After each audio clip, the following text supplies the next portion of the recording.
Of the storm, a Beaumont United teacher has been dealt a double blow. We've all heard about the storm damage to BU and how students and staff are in limbo. On top of this, Galen Douglas and his family had just closed on a brand new house 2 weeks ago, and unfortunately, it flooded too. 12 News reporter Tyler Segerman looks into how he's planning to rebound.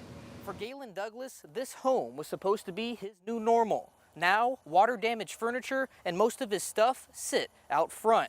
To make matters worse, the school where he teaches has no idea when staff and students will be back inside their classrooms. Where you're expecting the most consistency in your life, it's all been taken away from you. Galen Douglas is now forced to start from scratch. This is what it looked like outside his home along Yasmin Dior Street near the Elegante Hotel. I see it coming under the front door, so I go look to the back door. Before I can even get to the back door, it's coming under the back door. Douglas and his wife, Olivia, just moved into this house less than 2 weeks ago. Things like our wedding books and, baby stuff from our little girl.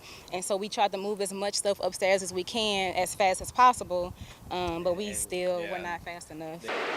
Managing a flooded home is one thing, but Galen also teaches at Beaumont United High School. The campus is closed indefinitely due to flooding. So I'm just hoping that the area gets the aid that it needs. It's a concern Galen and his family didn't expect, yet he's ready to move forward. It'll be a lot of work at home, just late nights, early mornings until we're back to where we need to be. So just whatever is necessary to get my family back on our feet.